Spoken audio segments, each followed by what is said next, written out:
Hey guys, before we get to the episode, I want to let you know, if you haven't heard already, February 18th and 19th of 2021, I'm hosting a free virtual summit for you to come and learn how to grow in the 4 pillars of your life. That is your business and finances, your relationships, your wellness, and spirituality. I'm bringing together the experts from all over the world that you've seen on my show to share their tips, tricks, and their secrets on how you can level up your life right now. So head over to growthnowsummit.com, grab your free seat now. It's growthnowsummit.com. Grab your free seat. You'll be able to see the speaker lineup there. I cannot wait to see you guys there, connect with you, and grow a strong relationship so we can all grow together. Again, that's growthnowsummit.com. Grab your tickets now. Welcome to the Growth Now movement. I'm your host, Justin Shank. I'm an entrepreneur, speaker, and podcaster who years ago decided to go on a journey on how to grow in all areas of my life. What I found out was it's really a matter of focusing on the 4 pillars of life: business, relationships, spirituality, and wellness. And that's what we do here. We explore how to continuously grow in those areas, all while having a ton of fun doing it. I'm really excited you're on this journey with me. Now let's get to this week's episode. Roberto, welcome to the show. Hey, glad to be here. Yeah, so I'm just going to preface this conversation with, you are my coach. I am in your mastermind. This is probably the most direct contact anybody can have with what's Justin doing behind the scenes of this business, all this stuff. But we're not here to talk about me. We're here to talk about you and everything that you've been able to build out and everything that you are working on now. But let's start with this. Who's Roberto today? And then we're going to unpack how you got there. Oh, wow. So Roberto today is, I like to say that I'm still an uncle. I'm a dreamer, and I'm a Disney kid at heart. I'm a red wine lover. And I am, like I said, to this day, I'm still a visionary. I'm still a dreamer. I am looking at what's next, what's in the possibility of something. And the challenges behind possibility are what keep me moving forward. You know, I just remember, like, one of my teachers growing up, Dr. Cynthia Bradley, she would always ask us the question, what if? And I know lots of people ask that question, but she was always be like, what if you came to class in X? What if you got an A versus an F? What if you, and I was just like, what if you just stopped talking? That was what I was thinking as a kid.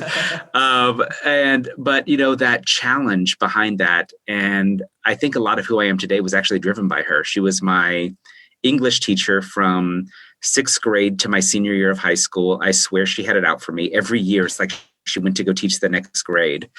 But every year she would start class by saying, my name is Cynthia Bradley. And some of you may heard I'm a witch. And I am. But if you show up to class and you do your work, I will march to hell and back to make sure that you pass. And that had such an impact on my life because I've had dyslexia, I've had other learning disabilities and reading disabilities, comprehension issues around reading. And so I haven't always been the smartest one in the bunch. And that's why I've learned to create things that are so simple, because I figure if I can understand them with the learning disabilities that I have, that other people could. And so I think that's where that question, what if, and looking at possibilities drives me, because I say, well, what if? And then how do we make that into something simple so other people can live their dream? No, I love that. And it's so funny that you say, there's a reason I'm drawn to how you teach. And there's a reason that I'm drawn to those types of things, because you talk about this teacher who is tough, but loving, right? Tough, but will support. Tough will then march to hell for you. And I think about my life, and I didn't have many teachers like that, hence the 1.7 GPA in high school. But I've had people in my life. Like, I remember specifically when I broke my hip, and I was in a rehab hospital for 2.5 weeks. And I remember this nurse who was very much like that. Like, yeah, it sucks, but you're going to do it anyway, because this is what's going to happen when you do. And I think that's kind of, there's certain people that learn that way, right? And you take a lot of that, and you're very much not mean, but you take a lot of that into your teaching. Like, no, this is what we're going to do, and here's why we're going to do it. And it makes total sense, right? Now, when you think about that trajectory of your life, like, obviously you didn't graduate high school, and because of Cynthia, whatever her name was, you became this successful entrepreneur. Like, there was a whole path there. Like, where did life take you after high school? What drew you to entrepreneurship, and why now being a coach and a speaker and a mentor? Well, I think we'll even start with one of those other points right there. So I actually didn't finish high school. I didn't graduate high school. I had some severe medical issues my senior year of high school and then some more later on in life. And so I didn't get to graduate high school. And I was just like, okay, cool. Like, I don't know what I'm going to do. And the only reason I went and actually got my GED is that I got offered a music scholarship to the University of Mary Hardin Baylor, which I also did 2 weeks of college and then dropped out of college. So what I want y'all to hear, exactly, I am a professional, don't do well with authority. That should have taught me that I was an entrepreneur. I think what really taught me about entrepreneurship was in 2009. I was working for a great company and was doing strategic partnerships for this magazine and publication in 20 cities around the USA. And I got sick, and I didn't know what it was. My mom made me go get a physical. I don't know whether to thank her or be mad at her still. I still kind of go back and forth. But I went to go get an annual physical, and they were just like, well, you're not leaving. You're going straight to the ER because your hemoglobin's like 8.1. Like, you shouldn't be walking. You shouldn't be doing any of these things. Wow. And that started a very long 18-month process of 11 surgeries in 18 months, GI related, autoimmune related. And I had a very good job at the time. I lost that job. I lost my car. I had a car repossessed. I had all these, things happen that people don't want to talk about, but it's a part of the journey, right? And it wasn't that I had a car repossessed because I had a failed business. It was like life happened, medical happened. And then it was just like, okay, we're here. We have $832 a month Social Security disability check. We have $100 to $4 a month in food stamps. So combined, we have $936. How are we going to eat? Just keeping it real. It's like, how are we going to eat? Like, you can barely buy Carnation instant breakfast and peanut butter and jelly and ramen noodles on $104 a month of food stamps. And with all the medical stuff that I had, I was literally doctor's offices for 4 or 5 days a week. So that's really what made me turn to entrepreneurship, is I couldn't keep a job. And not because of my attitude, which was part of it probably. But at that point, I could not physically get and keep a job. And a dear friend who I ended up going to a conference. A friend told me to go. I went and I ended up meeting a dear friend who you've now got to know by the name of Leslie Knight. And Leslie was just like, Roberto, you're brilliant with this sponsorship stuff. You're brilliant for this. Corporations like hire you to do this, and nonprofits hire you to do that. Have you ever thought about teaching it? Because you could do that while you're going through this medical stuff. And I was just like, who wants to learn from the kid who flunked out of college after 2 weeks because he didn't want to go? Who wants to learn from the kid who got a GED because he had medical issues and and I did the whole imposter syndrome thing. I was like, who wants to learn from this uneducated kid? And she's like, well, you're obviously educated enough that these brands want to hire you and put you on payroll for these ridiculous amounts. You just can't keep this job because of your medical stuff. And she handed me a book. And I want to say it was 2010, 2011. She handed me a book by Brendon Burchard called The Millionaire Messenger. And Leslie said, look, this guy's talking about you can take what you know and get paid for it by, and at that point, y'all, this is like I said, 2010, 2011. Yeah, people weren't doing this stuff. They weren't. And back then, like the book even, and this is like funny. I got to tease Brendon about this one day. It was like, by doing home study DVD sets and cassette tapes, like y'all, it's funny how far we've come in the past decade. And I was just like, I think I can do this. And so Leslie was like, he's got a conference coming up. And I was like, okay, that's cool. But remember, $936, $100 to $4 of that has to go to food. That's what food stamps are. I can't go to like Southwest Airlines and buy, here's a plane ticket. And Les worked with me, and, she found a way to help pay for a plane ticket, to help pay for a hotel for me to be able to go. I still, a decade later, get emotional about it because she believed in me in a way that I didn't even know how to champion myself at the time.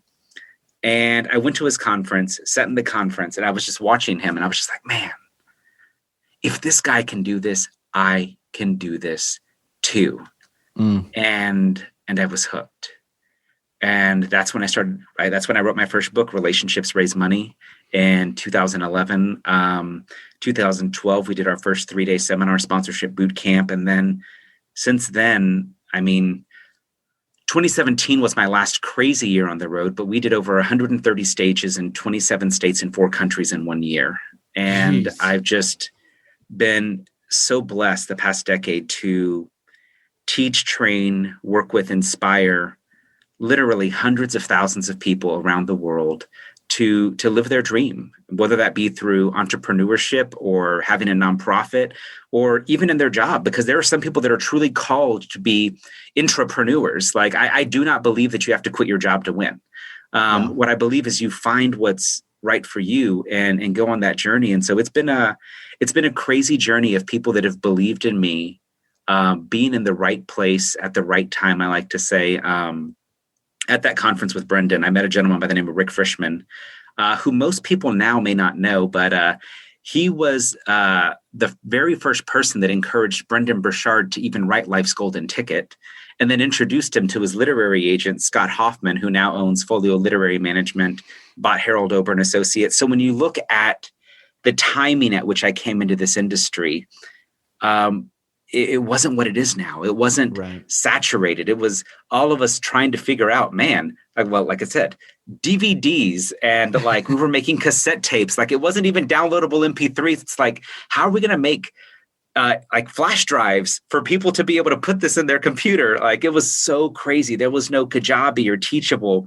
We learned how to code. We learned, it was like, is it going to be Joomla or WordPress? And so I think a big part of why I'm still here today is that I had a dream, I had a vision. And when you find that thing that pulls you, you just keep going. So I learned how to build a WordPress website. I learned how to launch a podcast. I learned how to do video and audio and coding and all the things now that are like drag and drop. I was just like, man, why couldn't we have had that a decade ago? Seriously, it makes it a lot easier. But like your story is crazy because I think the thing is, when you look at that trajectory of food stamps and, Social Security, less than $1,000 a month, like, first of all, that's crazy.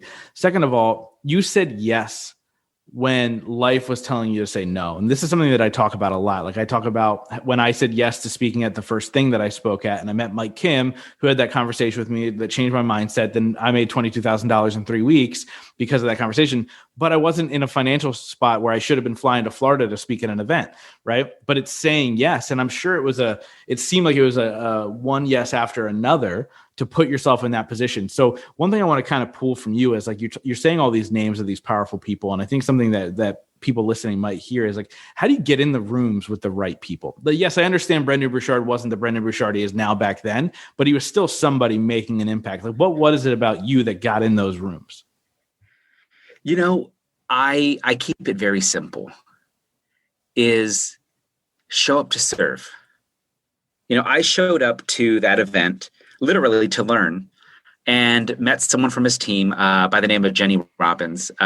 Jenny Robbins used to be Brendon's director of operations, now has an amazing company helping people launch their careers like she helped Brendon launch his. But that's actually, when we talk about Mel Abraham, that's actually where I met Mel.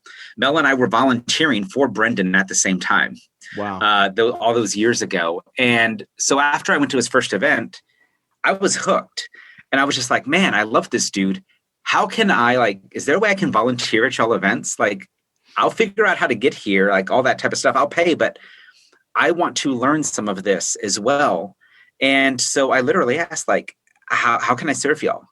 And they're just like, oh, well, we have event volunteers. And I was like, well, what does that mean?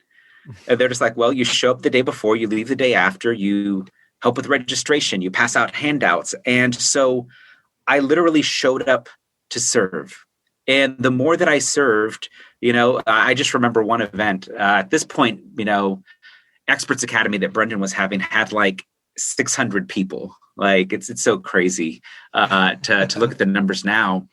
And I literally stood at the front door as people would walk in and hand out the AV waiver.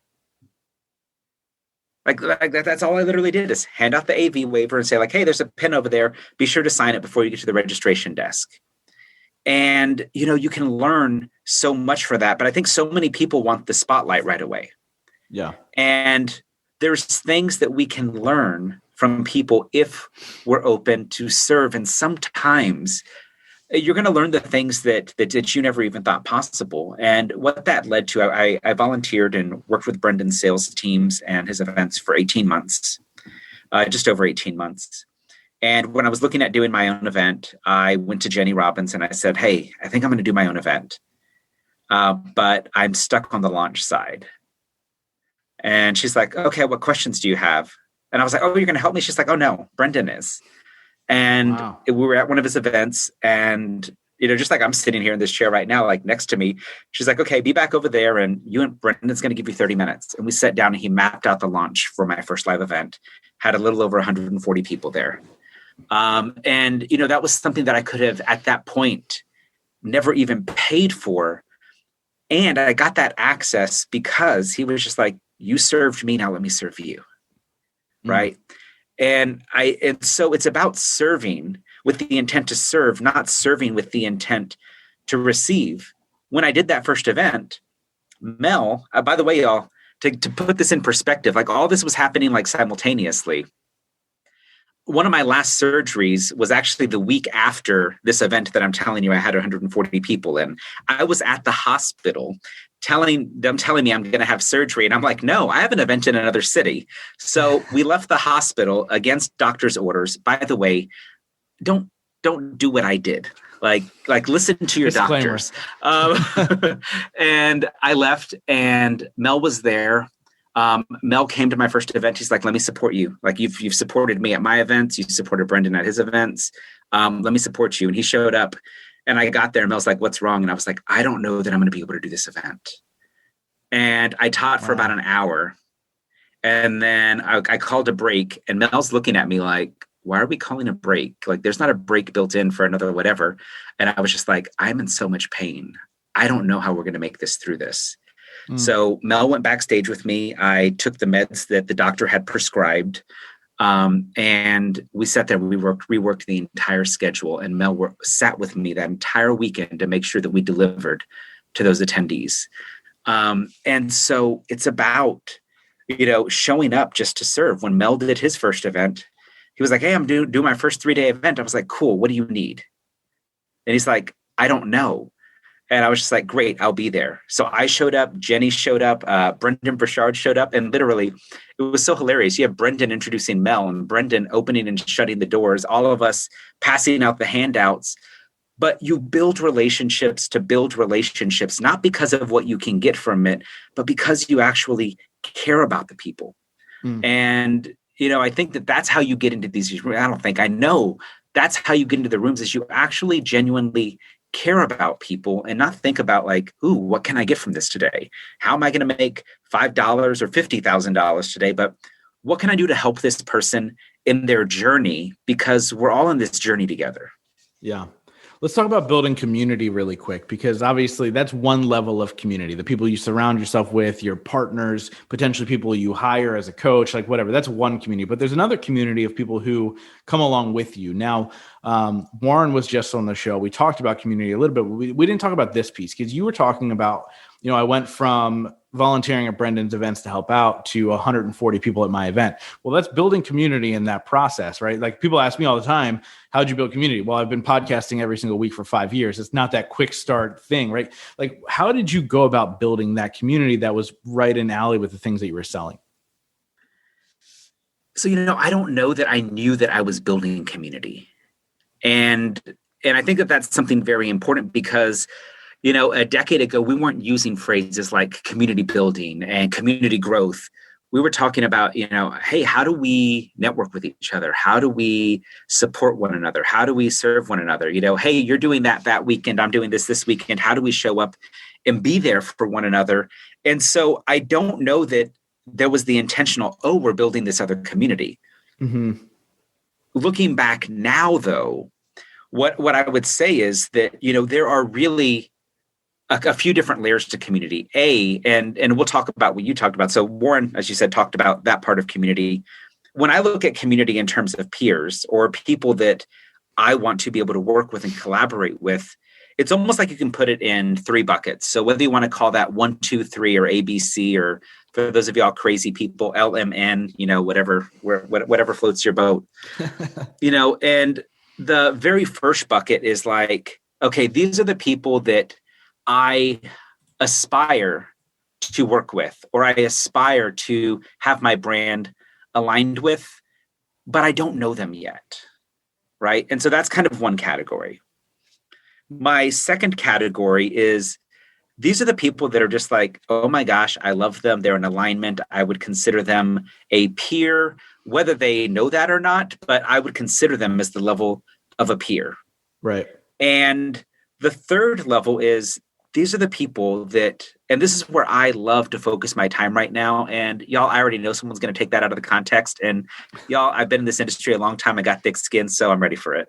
But this is where I love to focus my time. It's who are the up and coming talent in this industry, right? Who are the people that I see something in that I'm just like, man, they just don't even know how good they are yet.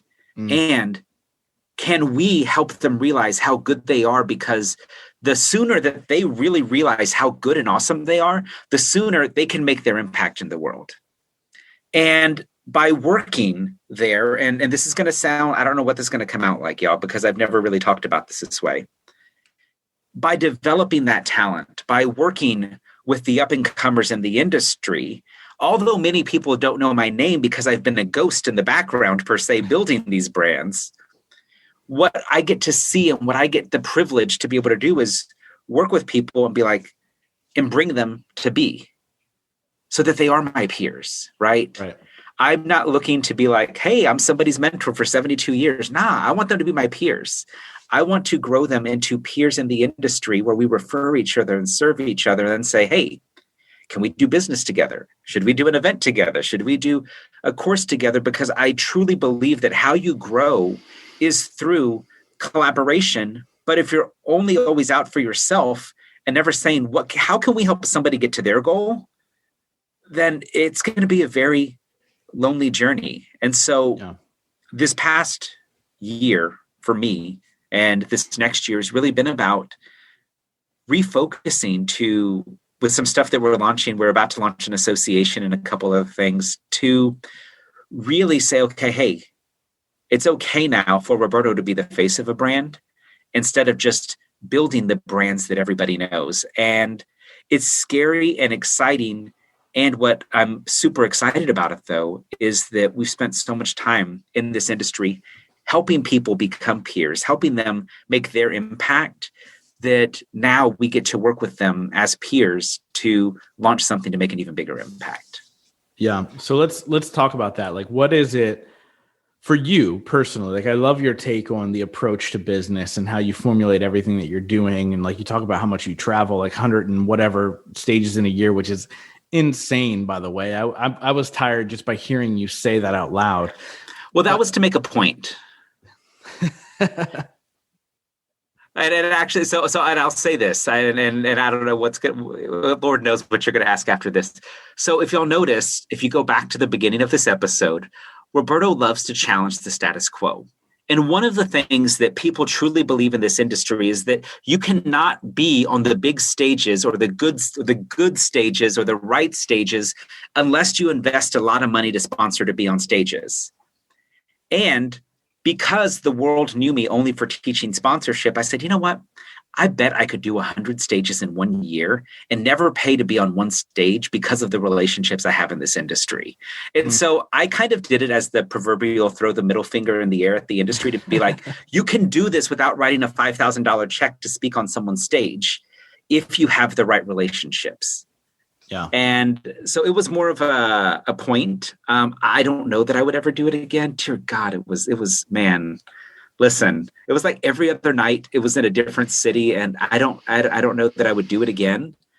But we did it to make a point that once you build solid relationships in this industry, people will have your back when they know that you're going to show up, you're going to serve their people, that you're going to do good, and that you're in it to make sure that not only that they win, but that their people win too.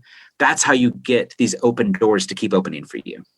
I love that. I love the proverbial middle finger to be like, no, there is a way.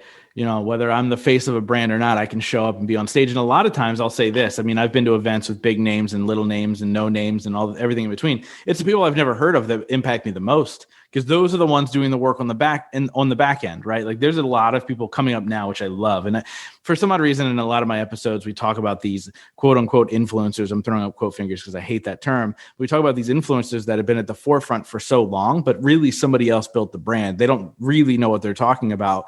But now we're seeing these people on the come up being like the next people, right? If I were to relate it to something, it's like the music industry where the writers start to come up. Like all of a sudden, like Neo was one of them, and people like that. Like all of a sudden, they're artists, and they've actually been around forever. You just didn't know it, which I love seeing. So, what is next for you? I usually ask this at the end, but I feel like this is the trajectory of our conversation right now. What is the next thing you're going to challenge? What is the next thing for you? So one of the things I've believed for a long time is that your relationships will take you places that a credit card never can. And I truly believe that. And so what Warren and I are in the process of with a few people is launching the Community Leaders Association. And we're launching a place for community leaders, whether they've already got a community online or offline, whether that be Facebook or Pinterest or YouTube or LinkedIn, whatever platform. It's very platform agnostic because community is community. And who are we to say, oh, it's got to be a Facebook group? Well, then, like, if you're people of Pinterest, like that's where your community is. Awesome. Let it be there. If your people are on a podcast, let it be there. So that's that first group, is for these people that have a community, but they're really saying, how do I monetize it? Like I was able to bring a lot of people together, but I didn't realize this could be a business. The second pillar, the second group here, I would say, within the association are, as you mentioned, these, influencers also doing the air quotes. But, they're the speakers, coaches, consultants that, they've got amazing products, programs, services. And then, in 2020, when the world kind of took this like screeching halt with like, whoa, hey, what's going on? And we got this global health crisis thing going on. They realized that they had built a list of buyers, or they had built an audience, but they did not have a community. And all of a sudden they're realizing like, I've got all this great stuff, but I have nobody to sell it to because I never built a community. And so with the association, what we are looking to help develop is this person that we're calling the community CEO. And the community CEO is the person who puts people and purpose ahead of profits, but realize they need the profits to be able to do their purpose work. And so we're excited to be able to be launching this association this year and be working with other leaders across all different industries to say, how do we come together to be able to do our purpose work, to be able to put people first, but understand that as leaders, that if we do not have the profits in our business, that we cannot do the meaningful work that we know that we're called to do. And that's the big shift this year. And I'm super excited about it. Because it's the first time that I see, offline, I live in Austin. So we've got like the Austin Chamber of Commerce. And if you live in, San Francisco, there's a San Francisco Chamber of Commerce. But right now we don't have an online Chamber of Commerce or association for people that are looking to build community, to gather in one place, to be able to network, to be able to get training, to be able to find collaborations for the products and programs that they're launching, to be able to find those JVs and affiliates. So we're excited to build this table where leaders who act in integrity and are purpose driven can come together to say, how can I serve you? And that's what we're really excited about right now. No, I love that. And it's super exciting because it is really, something that I was doing without even really realizing was building community, right? And somebody asked me, or I was interviewed for another podcast earlier today, and somebody asked me, what was the purpose of you doing a live event? And I realized it's because I loved community. I love people coming together and doing something for the greater good, right? And so I was like, live events make sense because in this podcasting space, as many people know, we shout into a microphone and there's people listening all over the world, but we have no idea who you are, what you're all about, what it is you love, what you look like. Do you like hugs or high fives? And I was like, let me see if I can bring them together and find out. Right. And it was really about community and where I'm focused now with you and the mastermind and working with you is how do I serve them even better? Right? Like, how do I continue to serve them on a level that feeds them and continues to make sure that they're growing to fit the brand? And that's exactly what you guys are doing. And I think it's needed across the board. And anybody who says I need to build a business and I wanted to do it online, it's really, I need to build a community. And then how do I serve them on the back end, which I absolutely love. So thank you for sharing that. So what is it about community that is so like the word community wasn't something that was in my vocabulary really until I saw you speak 2 years ago or whenever it was. Right. And I was like, yeah, that's what I've been doing. I've been building a community. So what is it about that whole entire process that you're loving right now? What I love about it is I have a simple family. So my dad grew up as a migrant worker, picking cotton, picking carrots, picking onions. My mother's dad was a produce clerk actually here in Austin for many, many, many years, over 30 years, never went into management, couldn't because of his education level, worked for the same company. It was like, I forget the order, but it was like something like Handy Dandy and then Apple Tree, then Randall's, then Safeway, all that circle of brands, his entire career. And later in life, we learned, that they would, my mom's parents would go every year to the credit union to take out a loan to be able to get us Christmas and then pay it off throughout the year. We had my great grandmother who cleaned the houses of the wealthy affluent here in Austin to be able to not only provide for the family, but to be able to an extra time, be able to take us out to eat, And so people are like, well, what does that have to do with community? What it has to do is everybody in our family, the way that we were raised was you do your part and everybody has their part. And sometimes that role is defined and sometimes it's, this is the outcome and however you get to that outcome, we get there. And that's what I love about community. It was very much like our Sunday dinners over at grandma's house. If my grandma was going to cook a big Sunday dinner, we already knew my mom was going to bring the paper plates and the paper forks, the plastic forks and things. We knew that my dad's sister, my tia Yoli, she was going to bring the sodas and that type of stuff. We knew that my grandma was going to make the main entree. We knew who was going to make dessert. We knew who was going to go by the grocery store and buy the packaged potato salad that nobody ate because they just kept bringing the packaged potato salad. And that's to me what community is everybody showing up to say, how do we as a collective bring what we're good at and make something amazing because we all live in our strength. And so, whether that is teaching people how to podcast or teaching people about blogging and SEO or teaching people about partnership and sponsorships, to me, what I love about community is that none of us have to do it alone.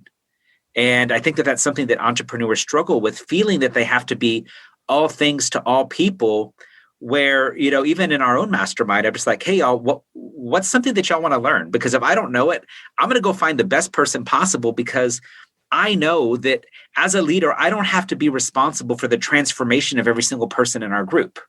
Right. But if they say that they have a need, I get to go find that. Much like, take it back to a potluck, right? If somebody was like, oh my God, I really wish that there was a banana pudding for dessert. Well, guess what? You're going to find who in the family or who's coming to the thing can bring banana pudding. Why would we not do the same thing in business? And That's what fascinates me about community.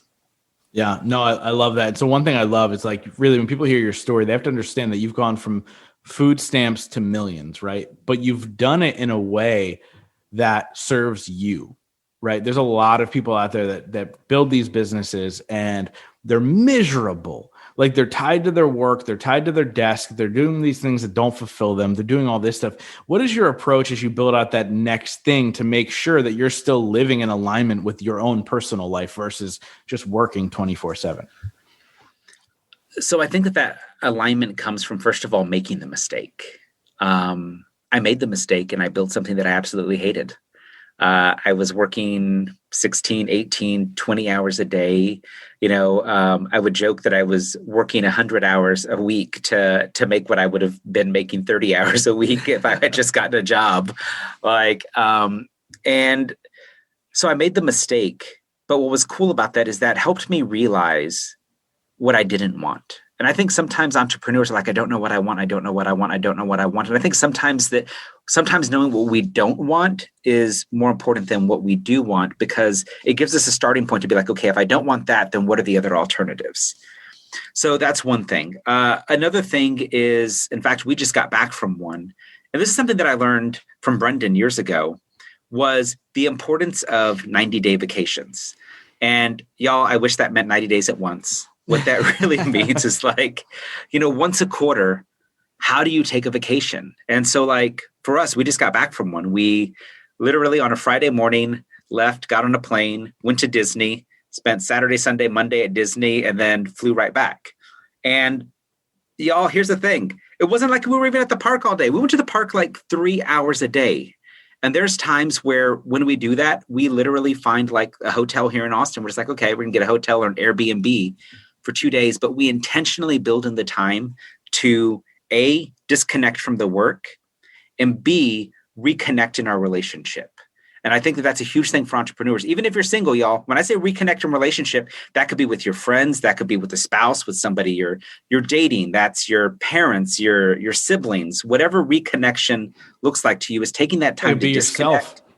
Or yourself. Yeah. Listen, there was days that was real for me.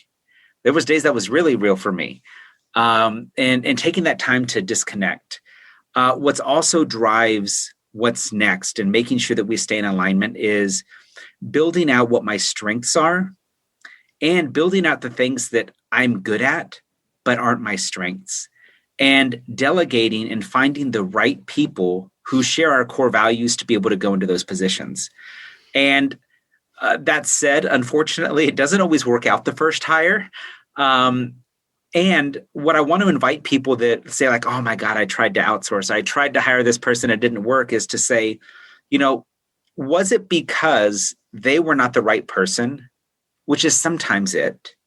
But more often than not, when entrepreneurs and community leaders are looking at first outsourcing and bringing on a team, it's that we were not clear on the outcome that we wanted. And so someone could be like, hey, I need you to go make a podcast for me. Like, what does that even mean? Right? It's just like, and so, but if we were to tell somebody, hey, I want to be able to launch a podcast. I want to be a purpose-driven podcaster. And if I want to be a purpose-driven podcaster, then what I know that means is then I need to be able to have what my idea is. I need to be able to like know what the tech pieces are. I need to be able to launch it. And so if I'm going to have this idea, if I'm going to launch it, I know that this is what my content's going to be. Okay, great. Now that I know this, then I can tell somebody, hey, I recorded this episode, or this is who my ideal customer is. Could you go make the graphics for me? Or now that I know I want this type of podcast, this is the type of microphone that I should buy. And while not perfect, right, there is still some clarity in that to what the outcome is. Yeah. And so most people will delegate an idea, which is different than delegating an outcome. And so the clearer that we can get on the outcome, then we can let people do it. And as we delegate, y'all, listen, I have SOPs, but I tell you what, if I am in the place to hire somebody, I hire the outcome. And if they have their own SOP that can get them there, as long as it's legal, I really don't care how it gets there, as long as we get to the outcome. Yeah, same. Yeah, that's huge, guys. And there's so much wisdom in that too, like understanding, because I've worked with a number of VAs, some to a terrible ending, right? And it fell on me. It wasn't the fact that they couldn't handle it. The communication was poor. They didn't understand the vision. They didn't understand what I needed from them for my clients, the expectations I had there. So communication's huge, and just really, and if you're able to take it to a visionary standpoint and sell them on your vision and everything, that's gigantic. Absolutely love that. And so one question I ask everybody, because obviously in podcasting and my podcast, I have the opportunity to interview some of the most successful people in the world. And so my question for you is, what is your definition of success? And what are 3 things you do every day to ensure that success for yourself? So my idea of success is being able to do what I want, when I want, how I want. And I know that that's probably extremely simple. Being able to do what I want, when I want, how I want. What that means is if I want to go visit my mom, I can go visit my mom. What that means is if I want to take my family on vacation, I can take them on vacation and that we can fly there instead of being like, okay, let's go rent the minivan. What it means is when I say how I want, when I want, how, all of that, it's like, oh, cool. We can, everybody gets a hotel room instead of, hey, one hotel room, you two are going on that bed. You two are going on that bed. You're in the sleeping bag. Because listen, y'all, there were those days. Yep, been there. It's, and so that's what success is to me. It's being able to get away for a weekend with Warren. It's being able to, when our clients and our students and our mastermind members are just like, hey, I know we technically get this with our package, but do you have time for it? And for us to be able to say yes, to be able to show up for them and with them, because we're not worried about like, okay, that was one extra minute. I need an extra, whatever for that. And to me, that's what it means. How we get there. A few different things. Number one is being so clear on the vision that the vision just pulls me. My big vision, as much as we're doing what we've been doing, the association, my big vision is to be able to eventually have a nonprofit that teaches youth entrepreneurship. And so everything I do takes me closer to that, right? And so I ask, does it take me there? Another thing that drives me to be able to do this is being able to connect with people. And what I mean by that is most people are like, oh, I'm going to reach out to somebody when I need something. 5 days a week, Monday through Friday, I'm extremely intentional about connecting with people. And by the way, y'all, I don't have a magic number. So if you want a magic number, say 8 because of a magic 8 ball. But, it's every day, ask yourself, who are the people that I could connect with today to add value to their life? And that could be current students, former students, past clients, current clients. Second category of that. Who can I reach out to that I could add value to that has a product, program, or service that my community might need? So maybe I could promote it, right? Offer to be an affiliate for them.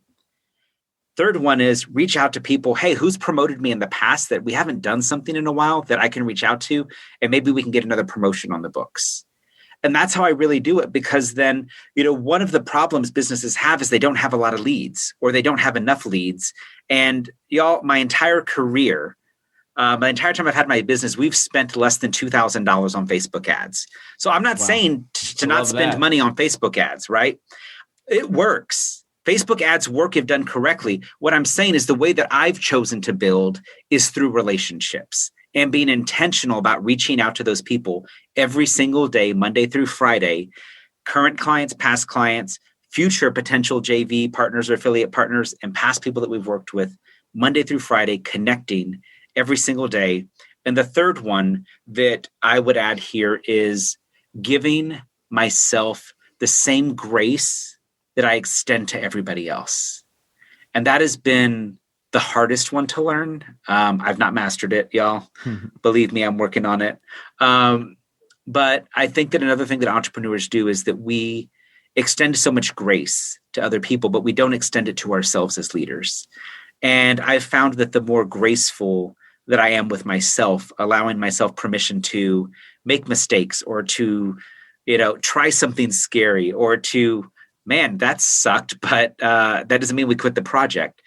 When I allow myself the grace that I extend to everybody else, that also allows us to move forward, because then I'm not stalled with, man, you suck. Man, why did you try that? And so allowing ourselves permission to give ourselves grace, I think, is also huge. No, I love that. Roberto, I wrap up every single interview with the same question, but before we get there, how do people get a hold of you? How do they jump into some of your communities? How do they get information when the academy opens up? What's all the fun stuff? Yeah, so my website is robertocandelaria.com, and that's Robert with an O, and the rest is Candelaria, y'all, and I spell it because I mess up my own name sometimes. It's the same name on Instagram, and on Twitter, it's Roberto Teaches. I'll tell y'all, I'm going to get better soon, one of these days, at social media, but I truly love in-person community, and so I'm not a big social media person. I'm also getting better about doing more shows on my podcast, The Connected Community Leader, where we actually have conversations with community leaders about their successes, their failures, and how they got to their point in their community, whether that's, making $1 or $100 million. how they've been able to learn from their mistakes and help build strong communities by leading as that authentic leader. I love it. So guys, make sure you check all that stuff out. Highly recommend. Look, I already told you, he's my coach. Like, I highly recommend this guy. Make sure you dive into his material and everything else in between. But like I said, I wrap up every single interview with the same question. Since this show is called The Growth Now Movement, the question is, in your life, what has been your biggest moment of growth? I would say my biggest moment of growth was, and this actually goes back to my grandmother. And so one of the things my grandmother taught me, and I think she taught all of us as grandkids, was be happy now. That, we could look for, because I remember growing up, like, we'd see people have things and be like, man, that's a nice car, but my family doesn't have that. Man, that's a nice house, but my family doesn't have that. But it is just like this back and forth. And my dad's mom really taught us, to be happy now, because if you can be happy now with who you are and what life brings you and where you're at and the situation that you're in right now, then you can be happy all the time. And you can choose to be happy. You can choose to find that joy, versus if you're just like, well, happiness is when I make $1 million, or happiness is when I can get that car. What you might find, as I did, happiness to me was when I make my first $1 million and when I get this car. And then you get there and you're just like, man, this isn't really what I thought it was going to be. And so learn to be happy now. Be happy with where you're at and the growth and the opportunity and the journey ahead of you. I love it. Roberto, thank you so much for coming on and sharing your wisdom and everything else in between, man. I'm excited to see what the next year brings for us as we build some things together and work on my business and see what's next. And guys, stay tuned, because you're going to see it all. Like, whatever this guy tells me to do, I go, okay, and I just do it. So whatever is coming next, his fault, whether you love it or hate it. Actually, you know what? If you love it, it's me. If you hate it, it's him. That's how it goes. Roberto, thank you so much, man, for coming on. Thank you. Thank you guys so much for being a part of the Growth Now movement. This is how you can really help me out. If you guys enjoyed this episode, please share it out on Facebook, Instagram, Twitter, all that fun stuff. And let's grow this movement to epic heights. And it's all going to be because of you guys. Thank you so much, and we'll see you next week.